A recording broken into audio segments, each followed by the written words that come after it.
Welcome to the 386th episode of the So Video Games podcast, where I talk about any game at all, including new stuff, old stuff, and anything in between. If I am playing it, I'll be talking about it. Today, I am recording on April 30th, 2024. My name is Brad Galloway, and I am not only the host of this show, but I'm also the editor of GameCritics.com. Thanks for joining me today.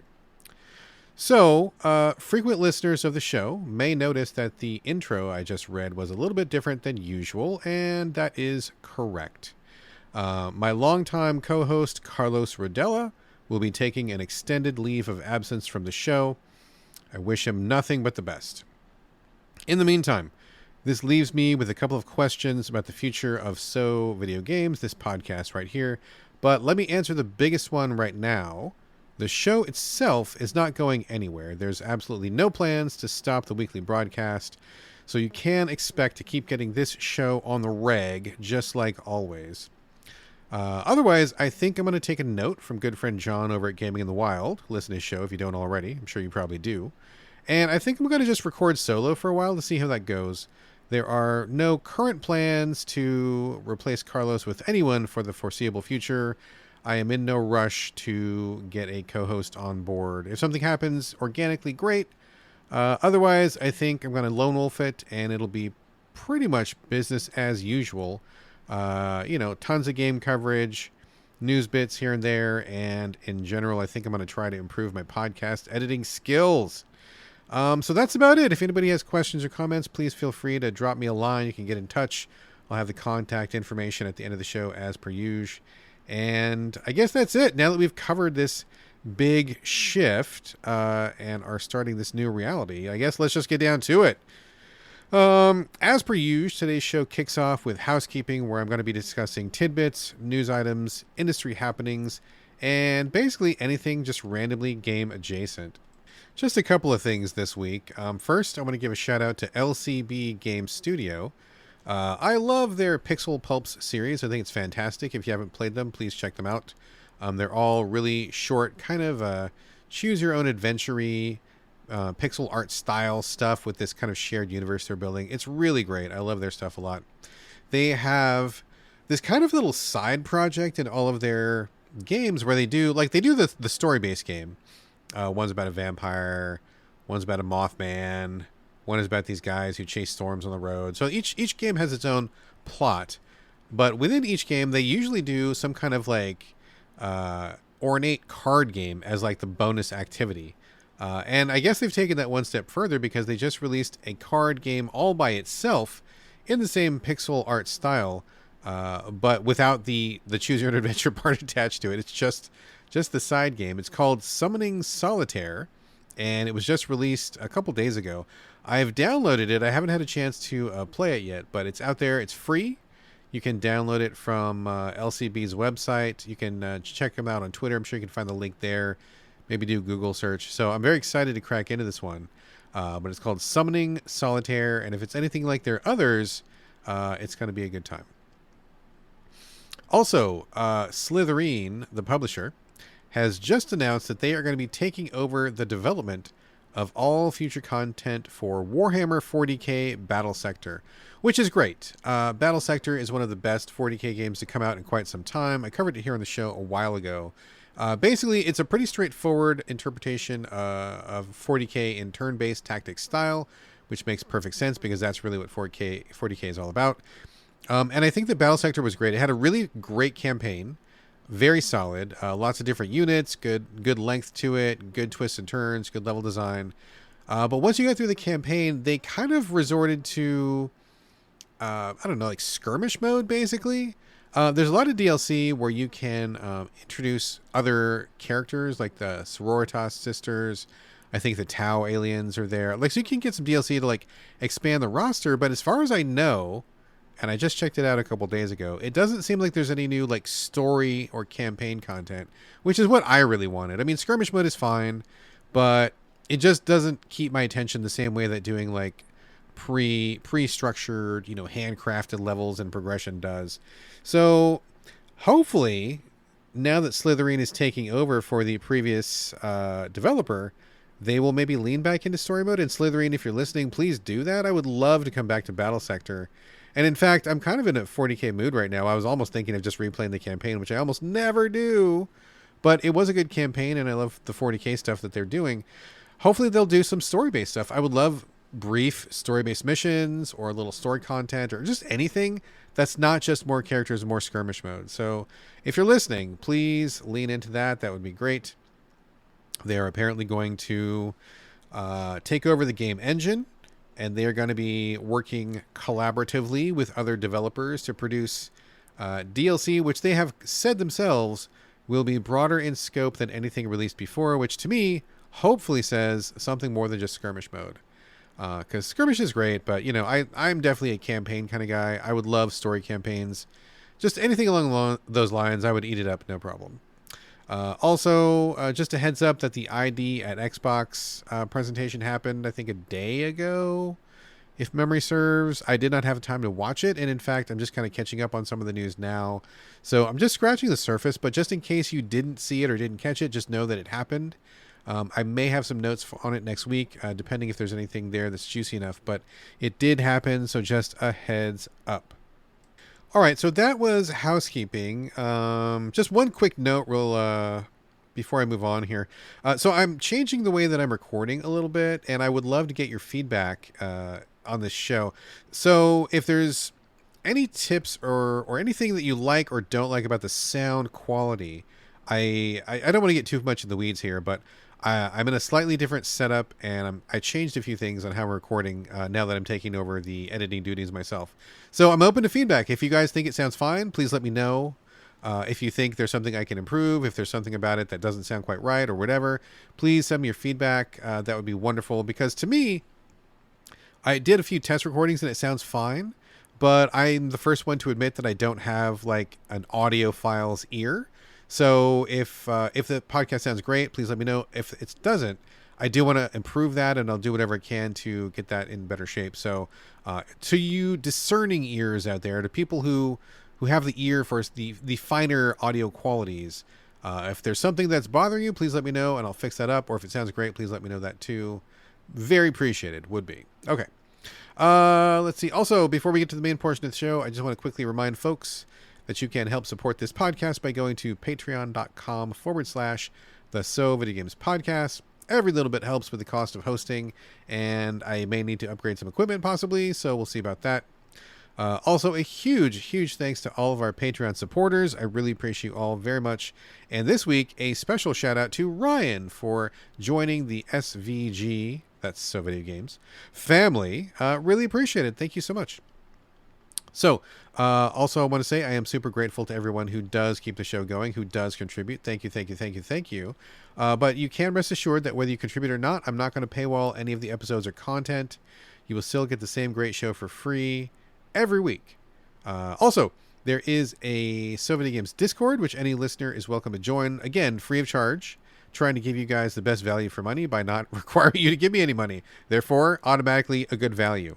If you want to join up and continue the discussion after the show, or just chat with us, meet some new folks, you can join this Discord for free. Just shoot me an email and I will give you the details. Okay, I think that's it for the opening stuff. Let's get into the main portion of the show here. All right, I introduced a new segment last week called Circlebacks, and that was about any game that I'm playing that I just haven't quite finished, but we've covered it a few times. Maybe I want to give a brief update to something. I'm looking forward to using this feature, and I did use it last week. Unfortunately, I don't have anything this week, so just know that will be a thing coming up in the future, but nothing this week. We're going to get right into the brand new games coverage. First up is Sandland. This is the expansive open world story-based action RPG coming from Namco Bandai and creator Akira Toriyama, who just recently passed away. Please rest in peace. This is the last thing that Mr. Toriyama worked on, and I think it's pretty good so far. I think it's good work. I'm glad to see that, at least based on my impression so far, this is something that's worthy of the legacy. Toriyama is, like a legend, right? Done so many things. Original Dragon Ball, Dragon Ball Z, Dragon Quest stuff. I mean, the list goes on and on and on and on. And I think that Sandland, despite being recent and his most newest thing, it definitely is in line with previous work in terms of his style, sensibilities, art, of course. Just seems like the total package so far. I'm just scratching the surface, so I'm going to just not dwell too long on this. And I'll certainly talk about it next week in the Circle Back portion. But Sandland is not just a game, it's also an anime. It's on Hulu in the States right now, and I've seen the first, I want to say 4 episodes of it. And it's good. It's really good. I am quite enjoying it, watching it with my son, and I think the anime starts out strong. It's mostly killer, very little filler. And the story is about a world where water is a precious commodity. You might be able to guess that from the title, Sandland, because the land that these people live in is like this desolate desert, just dry, sand and rocks and lizards and stuff. It's just a real struggle to survive there. I'm not going to get too far into the details, but in this world, there are humans and there are demons, and they don't really care for each other too much. They kind of give each other their space and go their separate ways. But what ends up happening is that one human finds out that there may be a source of water far away in the desert, and he needs help to get there.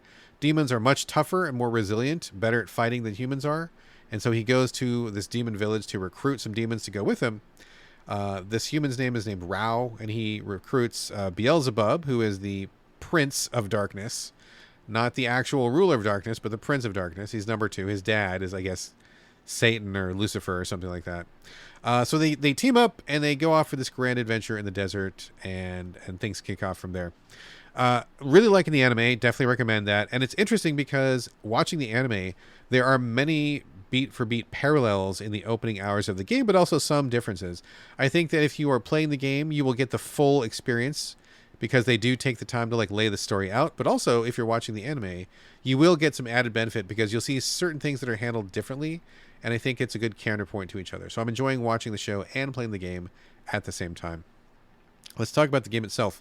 So far, it's kind of a banger. I haven't played a JRPG in a while. I'm kind of over them, but something about Sandland was really talking to me. And I think this is not exactly a JRPG, but more of an action, open-worldy RPG. And I haven't played a ton of those lately, so I'm open to that at the moment. Let's see here. So basically, you start the game, you take control of Beelzebub. He's a little guy, he's kind of pink. He's got a little bit of a Goku energy about him. And you team up with Rao, the human guy, to go and, go on this quest to find the water. We did the demo. We covered the demo a while ago on the show, and I'm actually glad to see that while they did give you this kind of vertical slice of the different vehicles and stuff, it's much better in the actual game because there's more context. They work up to it. You get more sense of the world and everything. So I'm glad to see that the demo was exactly that, just a demo, and the real product is much better, and the demo was not quite representative of what we got, which is good. It's good. I like the mechanics of it. You can walk around. There's a dodge. You have little super abilities. You have a skill tree. You do some brief combos. The combat stuff is straightforward. I haven't leveled up too much. It seems like there's a bunch of stuff on the skill tree that I haven't gotten to yet. So I'm looking forward to that. But you can go on foot. Briefly, you get a little car to drive around in. The world is kind of an open world. Open-ish anyway, where there's large stretches where you're free to wander around, look for caves, resources, treasure chests, fight monsters. But it's also kind of gated off a little bit too. You can't just go anywhere. You are within these giant chunks of the world, at least so far. You soon get the tank, which has been in all the promo art. It's on the cover of the box. It's on in the cartoon. The tank is, I think, the main portion where you steal this tank and you go on this grand adventure with these people. It's Beelzebub, Rao, and you have one more person with you. His name is Thief. He happens to be a thief. And then you do this wild stuff. I like it so far. I think it's good. I don't have much more to say at the moment other than it's really free-flowing, and there's such a good energy to it. When you start the game, I was afraid it was going to get bogged down with a lot of dialogue and a bunch of cruft to work through, a lot of the usual JRPG tropes that kind of turn me off. But I will say they've really streamlined everything. Once you start the game, it feels almost like you're just on this roller coaster where there are some story bits, there is some conversation, but you are doing stuff right away. Like you drive a car, and then you like get chased by this dragon, and then you're like fighting guys, and then you talk some more, and then you go, and it just things happen at a really good clip. It feels like the world is just flowing, and it's almost like you're watching a show as you're playing this game. Just the events keep happening, and you just really just you don't ever get mired in anything. I haven't done any grinding at all so far. Like it's just like beat after beat after beat after beat. And I dig it. I love the pace. It's really fast paced. I mean, that may change. There's like a lot of game ahead of me. So that's absolutely something that could change as we get further in. I'm sure the structure will change. But so far, I'm really liking it. Just the action feels good. Driving the tank is fun. I like the characters. I like the story. Graphics are amazing. Like it looks really beautiful. The anime style translate wonderfully to the video game world. I think what they've done here is great. It looks, I mean, if you're squinting, I think you would be really hard pressed to tell which one was the cartoon and which one was the video game, which is amazing. But overall, it's just really fun, really positive. I like the way it feels. Good mechanics, good story. Everything about this game is popping. And I know that one of our writers at Game Critics, I believe it was Jason, who just covered it.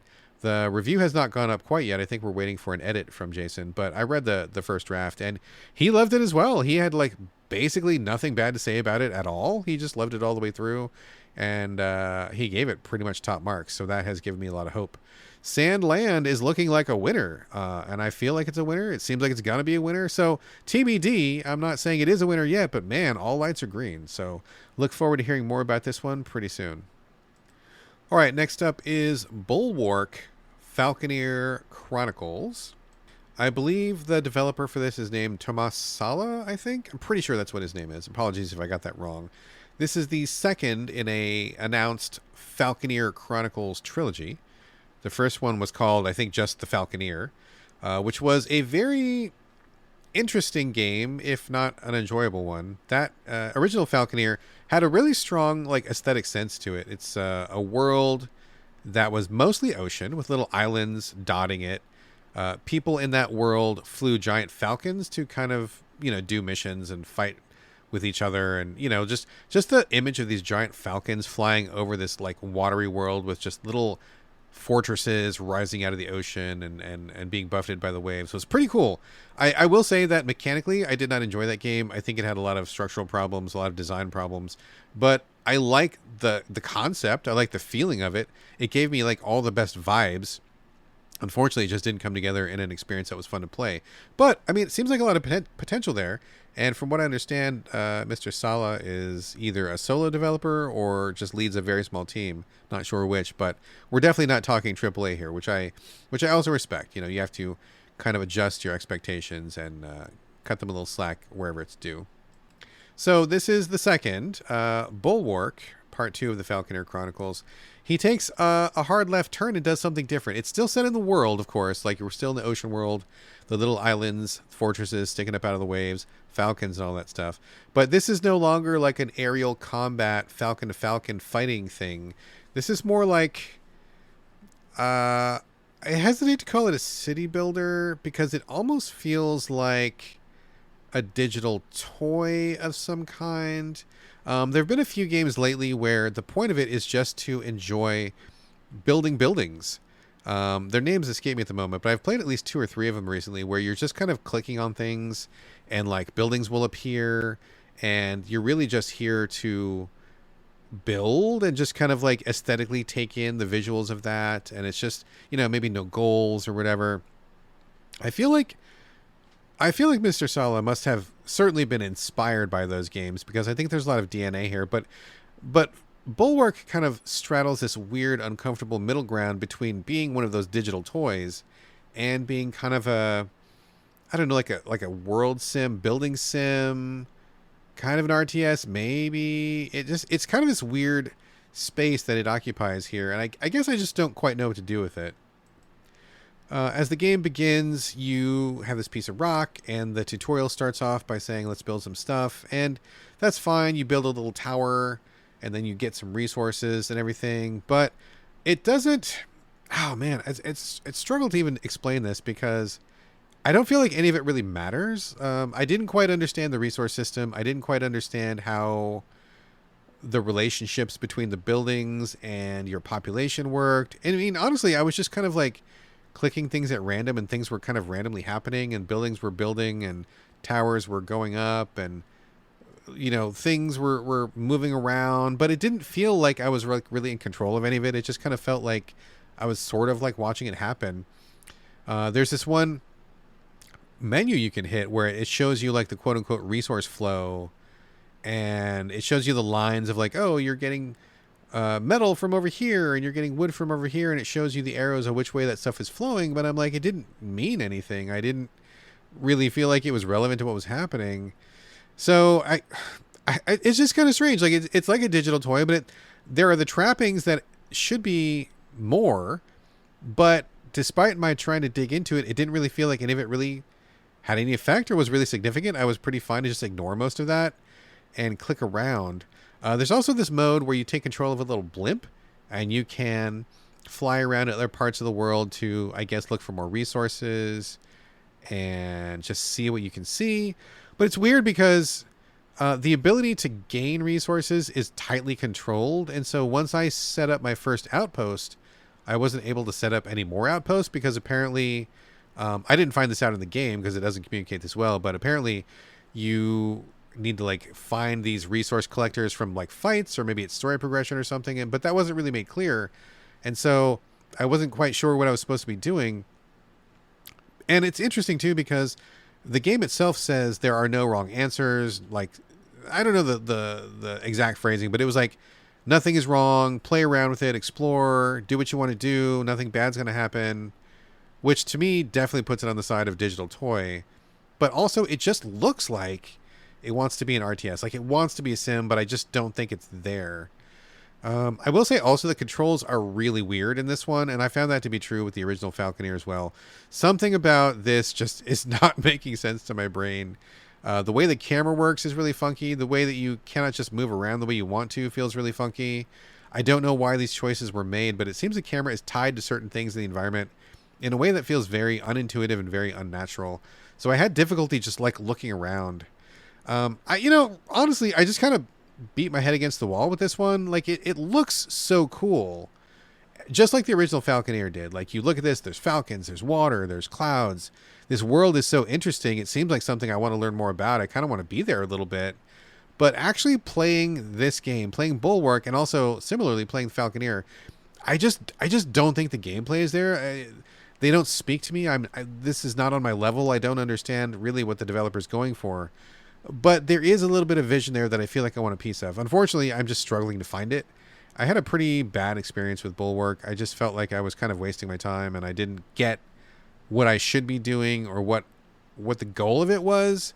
So I don't know. I just feel like there's something here, but I'm not grasping it, or maybe it's not being surfaced properly. I walked away from it feeling a little bit confused, a little bit disappointed. But gosh, when the third Falconeer game comes out, I guess I'll probably give that a shot too. I really want one of these to connect, and they just haven't yet. But I don't know. Maybe a third time is the charm. We'll see. So that was Bulwark, Falconeer Chronicles. Next up is a game called Ruff Ghanor, Ruffghanor. This is a story-based deck builder that comes from a small team. This is it's an interesting one in that I think the developer really knew what they wanted to do. I feel like they really focused on it. I feel like they achieved it. Basically, there is a story of full disclosure, I didn't quite fully understand the story because I believe the team is not from United States. I think they are probably not native English speakers. And the translation was not great. The English script didn't quite work for me. There was a pretty rough job done here. Some of the menus, I think, were not properly translated either. I believe I tried to change the subs or something, and it was in, I want to say maybe it was Portuguese. I could be wrong. I may be wrong on that. So please don't be insulted if I got that wrong. So I think the biggest issue I have so far is that the subtitles are not great. The storytelling is not great. And I feel like that's probably a problem with translation. So putting that aside, it's the story of a boy who is defending a village, and there's these little, it's a overhead 2D kind of a thing with some nice art, hand-drawn art, which I think the art is very attractive looking, looks good. You talk to people, you do these little side quests and have little battles. When you do a battle, you do card-based deck building battles. It's not a roguelike. I think you have these preset battles and then you build your deck as you go. It's pretty straightforward, but I say that in a good way because the developers clearly know what they're doing. Like, they know the mechanics, they understand it. They didn't get too fancy with it, but it totally works. Like, the cards work like you think they would work. The combat works like you think it would work. Everything is in the right place. It feels like it makes sense. And so, as someone who enjoys deck builders, I think this was great. I really like that they didn't get too fancy. They didn't try to workshop some weird new concept that didn't click. Like, it's very meat and potatoes, straightforward deck building combat. But I think that's good. I think they really nailed what they were going for. Again, I like the writing. I like the concept. I like the idea of walking around this little village and having these little encounters with people, talking to them, and then doing the fights. In terms of the fights themselves, really satisfying. You got your attack, you got your defense, you got some magic. You have teammates that show up and they have their own decks, which are separate. It's all like, and again, I feel like I'm damning this with faint praise, and I really don't mean to because I had fun with it. I think it's just a very straightforward, like, adventure-based deck builder. And I think if the story was a little bit better, I think I would have higher praise for it. But I'm giving it praise. Like, I think it's good. I think it does what it needs to do. I think it does it well. I had fun. It's kind of like we say here in the show sometimes you just want like a burger, right? Like, you don't want to have like this fancy exotic meal. You don't want to go to too much work cooking something. Sometimes you want just something simple, and that's good enough. Like, if I, want a regular meal and I want just something satisfying, and I'm like, yeah, I'll just have a real quick burger. Nothing fancy. You have a burger. The burger is good. It's not anything exotic. It's not crazy, but it's satisfying. And I think that's what the space that Ruff Ghanor occupies for me. It is exactly what it looks like. It works the way that you want it to work. It does it well. And then I think that's good enough. Like, it achieves its goals, and I had fun. So it's not like pushing the boundaries. It's not bringing anything significantly new to the table. But in this particular case, I think it works well, and I had a good time with it.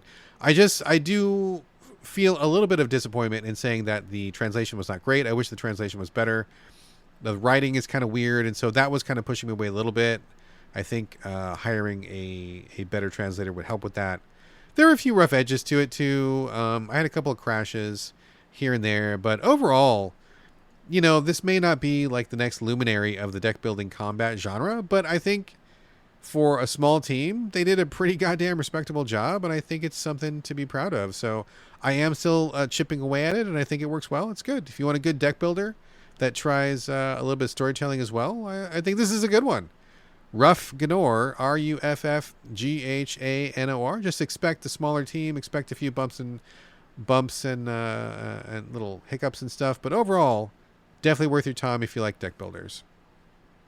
All right, and let's see what's next on the agenda here. Oh, well, the kind of catchphrase or the motto of the show has always been new stuff, old stuff, and anything in between.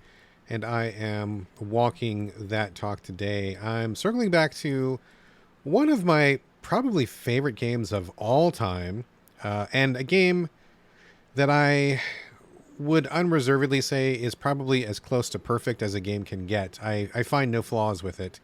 And if you know me, if you listen to the show, you read my reviews, I'm somebody who has no problems finding flaws. But this game is basically spotless as far as I'm concerned. What is it? Into the Breach. Playing it on Switch, comes to us from, I believe it's Subset Games, if I'm not mistaken. The people who also made FTL. I've never played FTL. I kept waiting for it to come to console. Super disappointed it never did. Heard good things about it. And then they came up with Into the Breach next, which I think is just friggin' dynamite. So I've played this before. I finished it before. This is not new to me. But why am I playing this now? I want to give a shout out to Slugcat Stu from the Gaming in the Wild Discord, which is a very friendly and cool and welcoming place, a nice little corner of the internet. If you're not a member of the Gaming in the Wild Discord, it's probably one of my favorite places to hang out, so go check it out. Definitely recommend it, and you can sign up for them, and also sign up for our own Discord if you wish. Do double Discord. Anyway, thanks to Slugcat Stu. I forget how it came up, but they somehow picked this game up and started getting into it and really liked it, and they were talking about it in the Discord, and then I was like, oh snap, I love that game too.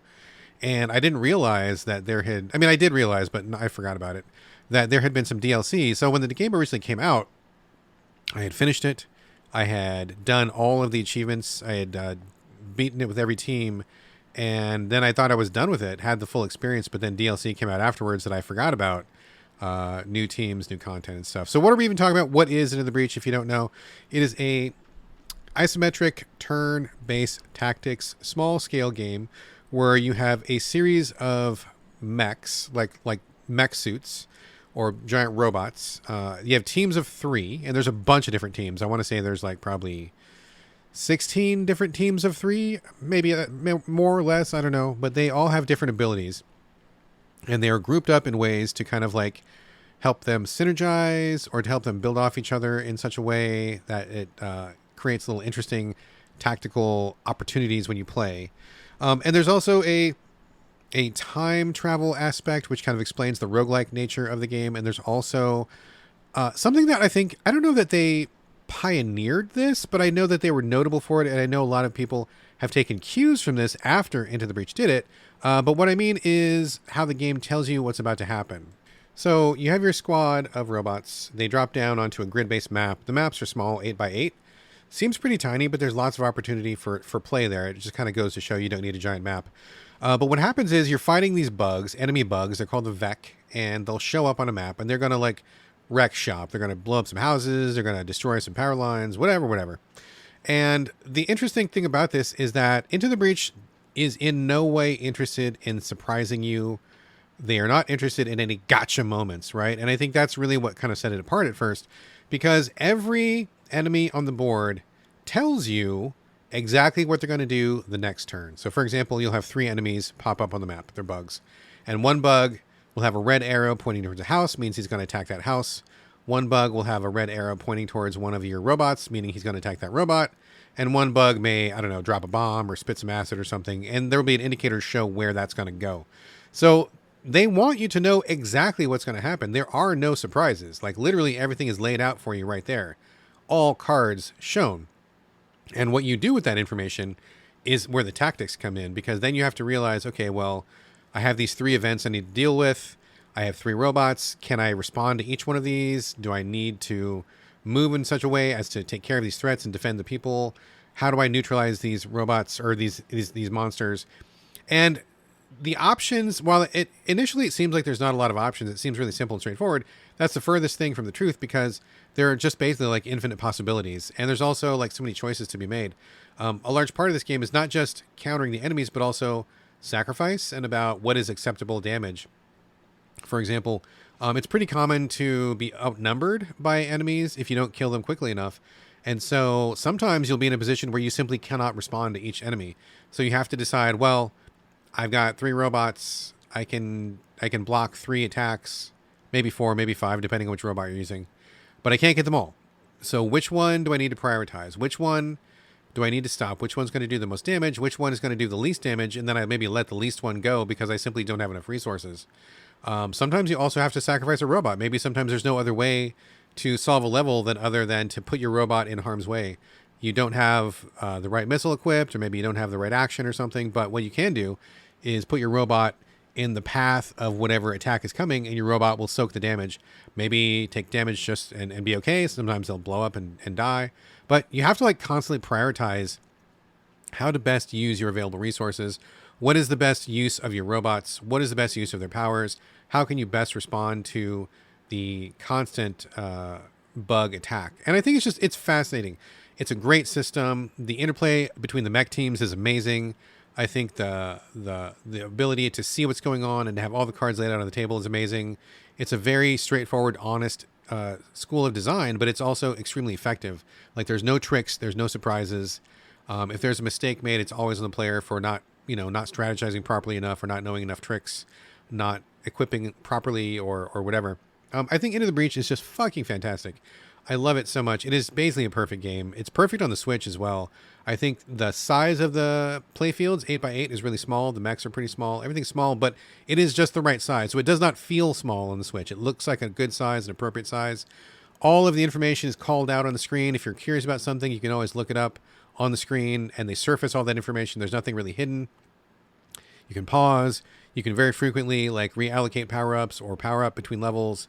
Lots of secrets to discover. Graphics are great. I mean, it's just like the total fucking package. If you like turn-based tactics, this is like absolutely one of the top of the genre. I mean, I don't know that they ever come better than this in terms of pure design, in terms of mechanics, in terms of just like the brain power and clarity of thought that went into this title. So like I said, I did everything in the game before the DLC came out. I forgot about the DLC. Slugcat Stew reminded me of that. And so I went back and I've been playing the DLC. And man, it's such an amazing game. It took me a hot minute to figure out, okay, wait, what are the controls again? How does this work again? What am I doing? It took me 1 or 2 rounds and then it all came flooding back. I'm like, okay, yes, I'm back in. I get it. I remember this all again. And I've just really been enjoying it. I think the DLC added, I want to say 4 new teams. I think it's 4 new teams. New pilots for those robots. I didn't mention the pilots, but each pilot has a special ability. You can mix and match the pilots with the robots to get a better effect.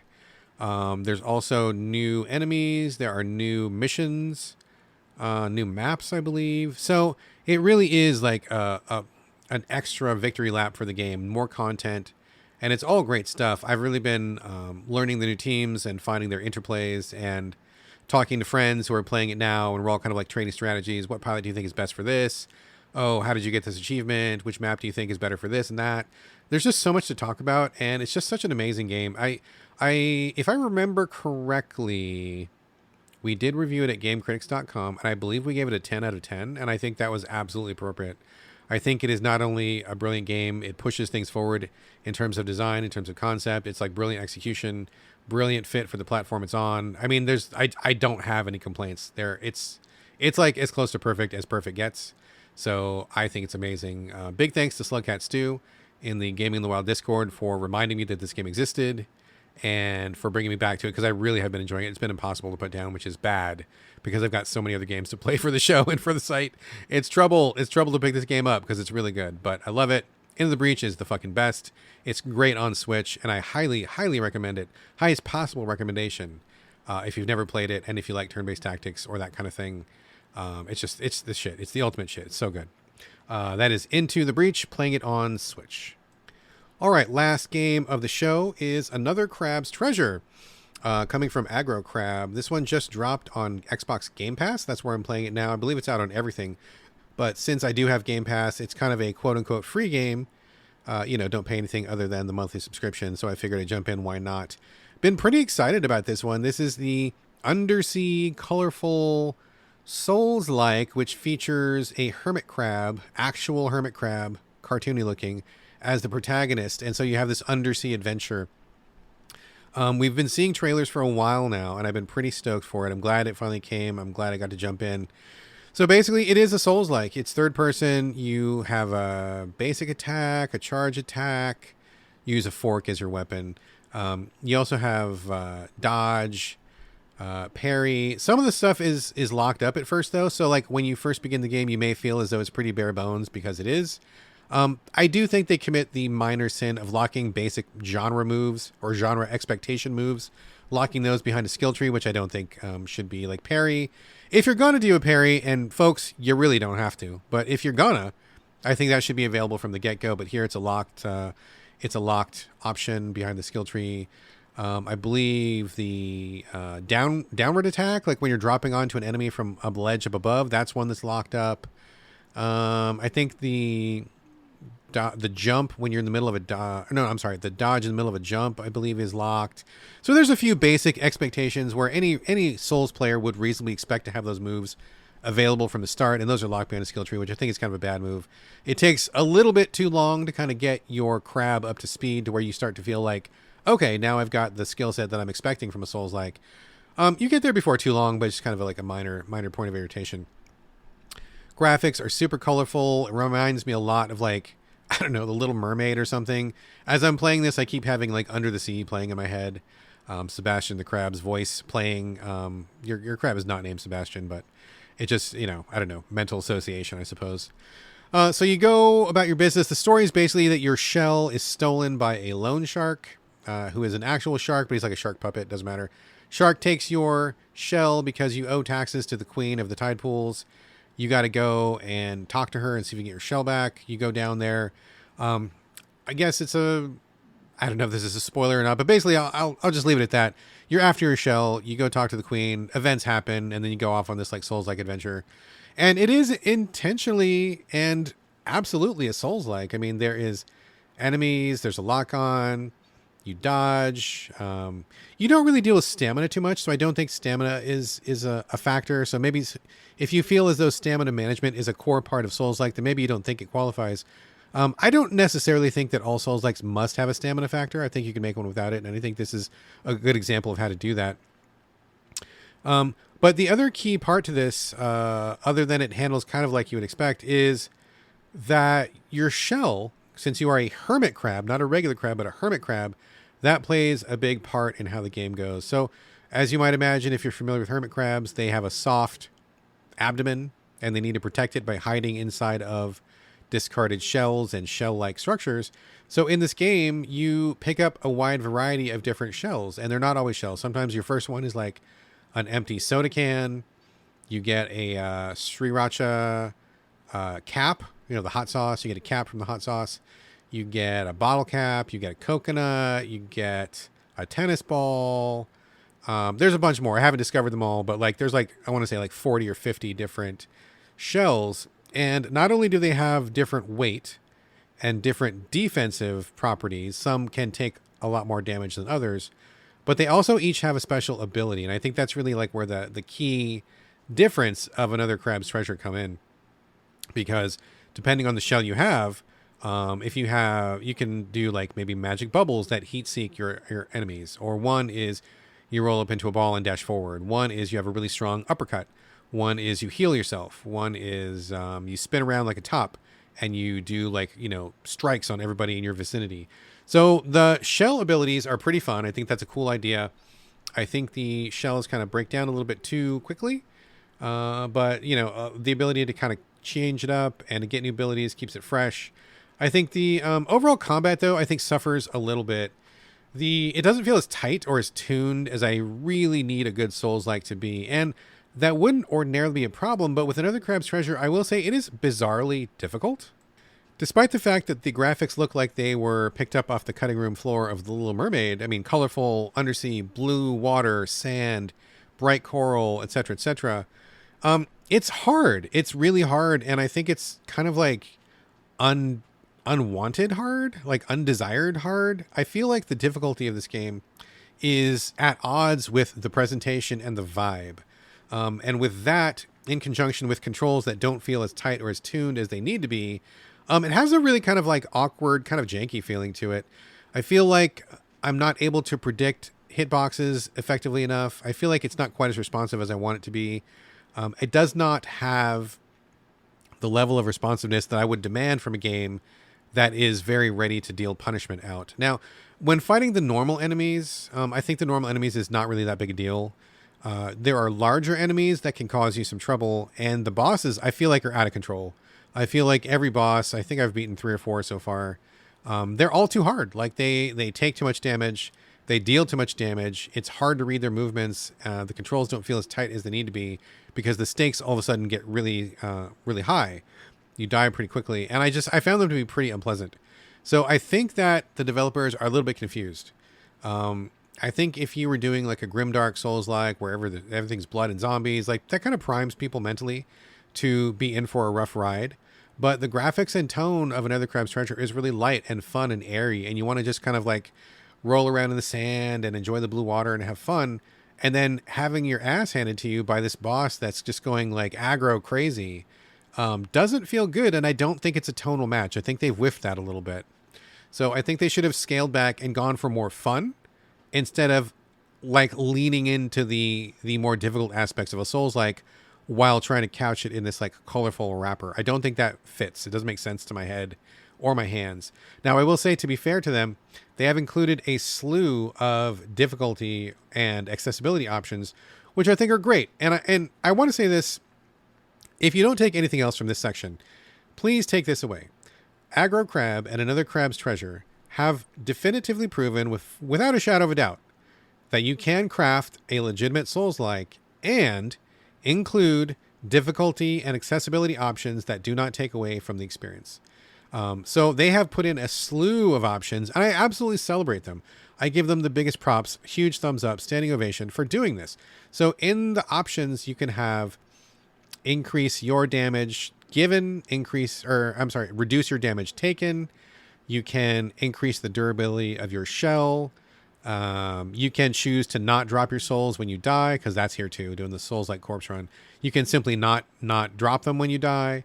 You can turn off fall damage if you fall off of ledges, which I suggest because you fall off ledges all the time. So there's you can also speed the game down to like half speed, which is what everybody was screaming for in Sekiro, which I would have killed for, and was one of the most successful mods for Sekiro. So I think that they have crafted this experience. I think the base vanilla experience is too hard. I think it's unfriendly, and I think it's a little silly because I don't think it's a good fit for what they're going for visually. But I absolutely appreciate the fact that they prove you can put in options and you can let people tailor a Souls-like to their taste without destroying the experience. So huge props for that. Now, the biggest thing that they put in as an accessibility feature is one that I think is fucking wild. It was really highly publicized before the game came out. If you've been following the game at all, I'm sure you probably know about this already. But the biggest accessibility feature for this game is a gun. So what happens is, if you get into this game and you feel like the combat is too hard, what you can do is there's a toggle in the menu that says give your crab a gun. You turn that on, and instead of a shell, he's got an automatic handgun. It looks like a 9mm or something, I guess. I'm not a gun guy, but I'm guessing it's like a 9mm gun or something strapped to his back where the shell would be. It's like a human-sized gun. It's enormous. It looks goofy AF. But it's single kill, one shots, literally anything in the game so far. So I got to the boss number 2. I was really struggling on it. I was getting annoyed. I just wasn't having a good time. And it wasn't the kind of difficulty that made me feel like I wanted to lean in and fight. It made me feel like, okay, I've had enough. So I go to the menu, click in the give your crab a gun. He appears with a giant fucking gun on his back. You take aim, blam. Shell goes out. The boss, dead. One hit. You move on. I mean, what a fucking, like, revelation, okay? I fucking love that they were so bold to be like, look, if you don't like our bosses and you want to just keep playing with the game, keep moving forward, which I did. Strap on the gun, shoot the shot, move on. It was hilarious and very welcome. I only did it as last resort. But if that's the difference between me moving forward and quitting the game, then I think it was worthwhile. And I don't think anything was lost. I did it of my own volition. No one forced me. You know, I didn't have anybody screaming, get good at me or anything like that. And if you're a player who really does want to get good, I mean, number one, you know, everybody's mileage varies. So if that works for you, great, but it doesn't work for everybody. And don't belittle people who don't subscribe to that philosophy, but no one's forcing you to do it. These are all optional toggles. You can play the game on its base difficulty if you wish. Nothing is stopping you from doing that other than your own self-control, right? So I love that they put that option in there. And how great would that be for people who like Souls-like in general, but just don't want to play the game that difficult? How great would it have been if you could just like kill Millennia of from Elden Ring with one shot and move on and just get the rest of the game, you know? Like, I think that's great. I don't think there's anything wrong with that at all. I think it's wonderful. Letting people opt in like that is fantastic. But overall, I will say I don't think the game controls as tight as it needs to. It doesn't feel as good to fight as it should. I think it takes a little bit too long for the special abilities and options to pop up. I think they should have sped that up a little bit. And I think the dichotomy of friendly, warm, cartoony aesthetic, which is very pleasing, with the, oh, watch out, my boss is going to spank you so hard right now and you're going to cry, difficulty, that's kind of a misfit. It doesn't really work for me. So I think it's okay. I think it's all right. I may play around with it a little bit more, but I'm not 100% sold. I don't know that I'm going to fully commit for the whole ride. I may not, but I think some aspects are okay, but some aspects are really good. And if nothing else, I do really want to celebrate the accessibility options. I think that in itself, its very existence, is a huge step forward for the Souls-like genre. And I want every goddamn Souls-like developer, including FromSoft themselves, to take a real fucking hard look at this and be like, you know what? We can do this too. All it does is let more people in the door. That's all it does. You don't have to force anybody to use it. It's not dumbing it down. It's not making it a baby game. It's just letting more people in who want to enjoy your game for reasons other than the nail-biting combat, okay? So, folks, take a look at that. All right, that is Another Crab's Treasure, currently playing it on Xbox Game Pass, and that is it for the new games of this week's episode. All right, folks, that is the full game portion of the show. But before I bounce, I do have a couple of non-game things to mention. Let me get to those right now. All right, first off, I have been watching Thundercats, the 1980s cartoon series from back in the day. It was one of those shows that I only watched haphazardly as a kid after school whenever I got home and got home early enough and had the right channel. TV was available, and, I saw episode here, episode there. But I never watched the whole thing, so I actually have now seen every episode of the original Thundercats. And I'm glad that I did it. I can check that off my bucket list. That was good. And I will say that it was not nearly as good as I remember. In fact, I was pretty disappointed with a lot of it. It's broken up into 2 seasons, and I think season 1, well, roughly season 1, is still solid. Like, it's still great. Lion-O, Chitara, Panthro, Tigra, Wily Kit, Wily Cat, Snarf, the core characters, Mum-Ra, the bad guy, all the mutants and stuff. Like, when you're in the beginning of the show, the first season is pretty solid. Like, I think there's some good episodes there. You're learning about the world. You're learning about the characters. It's all fun, good action, very cool. But at a certain point, it seems like the writers just completely run out of steam. They basically wrap up the whole series, and it feels like, okay, we're good. And I don't know what happened. Like, maybe they thought they were going to get canceled or something, and they stopped, but then they got renewed, or maybe they just ran out of ideas. But basically, they change setting. They are on Third Earth, which is a different type of Earth, I guess. They wrap it all up. They get rid of the bad guys. They restore goodness to the world. The good guys and their friends are all fine. Like, it seems like it's a good way to bounce and end the series. But then they go on for a whole other season. They go to a different planet, and the storylines just get really bad. There's a lot of poor continuity, boring stories that don't make a lot of sense. Just like random characters showing up and disappearing. It just kind of falls apart, honestly. And I don't think it's very good at all. Like, so I still recommend the first half of Thundercats. I think that stands as a pretty great 80s milestone. But when you get to the part where they go to New Thundera, like, just stop watching. I honestly don't think there's anything worth watching once you get to New Thundera. So that was kind of a disappointment. And overall, just not nearly as good as I remember. But I will say, it's interesting because I'm a huge fan of Silverhawks, which takes place in the same Thundercats universe, comes from Rankin Bass Productions, who make Thundercats. And Silverhawks is like kind of like the redheaded stepchild. Like, people remember it and people like it, but it never got as popular. It was never as big. It's not as well known. But after having watched the entire run of Silverhawks and the entire run of Thundercats, I think Silverhawks is the better show. I think the characters are better written. The storylines are more entertaining. The continuity is better. The setting is better. It's more consistent. I think Silverhawks is just honestly the better show. It just really is. So I guess fight me if you wish. You can send me a message and we can debate if you want. I would love to have an 80s cartoon debate. But I think I'm glad I did it. But boy, that one, Thundercats, just did not hold up to memory. So there you go. Also, just finished the entire run of Star Trek The Next Generation. Was watching with the family, watching it specifically with the son as well. This was his first time ever seeing The Next Generation. I've seen many of the episodes. I have not seen all of them. So this was the first time I've seen every single episode in the order it aired. And I got to say, it holds up. It totally holds up. There's a few weird things. There's one season where like a pretty conservative writer got in the writer's room. I don't know how that happened. It kind of fucked things up for the show. They made some really strange choices, and I didn't care for that too much. I think it's season 2, I believe. But that guy got kicked out after season 2, and they got back to business after that.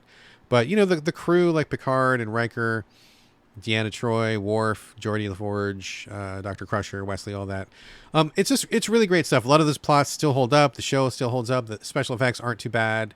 I will say I remember Wesley Crusher being the show a lot more than he actually is. He's not really in it for that long. He's like in it for maybe like 2 or 3 seasons out of 7. And I seem to recall him being like this like integral part of the show, and he was for a while, but like he basically disappears halfway through, and he only comes back like 1 or 2 more times for the rest of the season or the series, which is really kind of strange. That doesn't jive with what I remember. But overall, it was great. The performances are great. Patrick Stewart is amazing. Brent Spiner as Data is fucking amazing. I mean, everybody's great on that show, but it just really, really holds up. I'm so glad I went back to watch it. So now let me finish the season, or the whole series. We have been watching the movies. There were 4 Next Generation movies, and I remember seeing them and thinking they weren't that great, but I'm like, well, we're kind of being completists now, so why don't we watch them? So we watched the first one, Generations, which introduces Jean-Luc Picard to Captain Kirk from the original series. That one was like, okay, it was fine. Then we watched First Contact, which kind of like retconned the Borg a little bit. That's where they introduced the Borg Queen, which has never really been a thing from the show. I felt like they're kind of making it up as they went along. It was all right. It was okay. We watched Insurrection, and I think that's been the best one so far, which is interesting because I feel like it got pretty bad reviews. But this was one where the crew of the Enterprise go against the Federation because there's some dirty business happening. The administrators are not following the Prime Directive, and so they kind of push back, which was a cool one. I thought that was a good episode, or a good movie that could have been an episode of the show, and I say that in a positive way. We've only got one more movie to go, which I believe is the one where they clone Captain Picard. I don't remember liking that one, but we're going to watch it regardless, and we'll see what happens. But overall, Star Trek The Next Generation is still great, still holds up, and I think we're probably going to do Deep Space Nine next. We'll see. Heard a lot of good things about that one, but I ended up not really watching much of that one when I was a kid, so it's going to be basically all new to me, which I'm very excited about. So we'll see that. Also, shout out to a TV show on Disney Plus called Renegade Nell. This is a brand new show. I believe it's a Disney original exclusive to Disney Plus. It takes place in the 1700s when people were wearing tri-corner hats and they were driving around in horse-drawn carriages, and the monarchy was like a big thing, and people were still dying of the plague and such. Basically, Nell is a woman, and she has, it's kind of unexplained. She has like a fairy who's with her, and the fairy is Nate from Ted Lasso. If you've seen Ted Lasso, the soccer show, the assistant coach Nate is that guy. So it was kind of funny to see him pop up again here. But basically, she is a take no bullshit woman in an era when women were supposed to be taking bullshit. So she stands out by standing up for herself. This is kind of a little bit revisionist history, but for the better, because not only do women play a little bit more prominent role here, but also people of color are interspersed throughout the entire cast. And so you see Black people and brown people and Asian people in the lower caste, in the middle caste, in the upper class. It's like when people are walking around wearing those giant wigs and stuff and the fancy clothes, there are Black people there, Asian people, brown people there, which is great. And so I think there's no real reason that couldn't happen. And I like the way that they've kind of incorporated that into the show. But basically, Nell has this fairy, and whenever somebody is threatening her, the fairy grants her these powers. And she basically goes into like bullet time from the Matrix. Like, she gets super strong. She can like stop bullets with her hands. She does like crazy martial arts. A lot of really awesome action happens, like sword fighting and acrobatics and stuff. So she has that ability to protect herself. And so she's trying to get back to her home. I'm not going to spoil the whole thing, but like a lot of stuff happens. She goes on a bunch of adventures, and there ends up being this like really kind of dark supernatural / satanic element to the show where some of the monarchy or the people who are up in the aristocracy are like after her, and they start doing like these satanic rituals and summoning these monsters and everything. It's pretty cool. Like, I really dig like the vibe of, it's kind of light and fun. It's also kind of dark and spooky. It's really girl power. It's really like POC forward. And I think that it's just a great blend of elements that are both familiar and also brand new. And I really appreciate like the action heavy approach, lots of thrills in every episode. It's just really, really cool. I think it's awesome. Renegade Nell on Disney Plus is much better than I thought it was going to be from the trailers. And we have been absolutely loving it, watching like 1 or 2 episodes a night. And it's really good. So definite recommend. Final recommendation of the show. If you're on Instagram, there's a person there. Their account is called Crikey99art. CRIKE99ART. They're on Instagram. They are a phenomenal artist. I love their style. It's so clean and so well produced. And this person really captures the essence of a lot of 80s stuff. They do some She-Ra art, Silverhawks, I believe some Thundercats, some other stuff like that. Mostly Silverhawks right now, which is great because I'm a huge Silverhawks fan. But they do like posters, mugs, t-shirts and stuff. It's available on TeePublic if you go there. But you can also see their stuff on Instagram. And I'm just like so in love with the style. I think the artwork is so great. I bought a shirt, a mug, 2 posters. I'm going to get some more stuff next time I get paid. I think it's really wonderful. So if you like 80s properties, 80s IP, 80s cartoon, and you want like some custom art stuff going on, I think it's great. Take a look. Crikey99art on Instagram is wonderful. And that's a show. Checking my script. I think that's a show.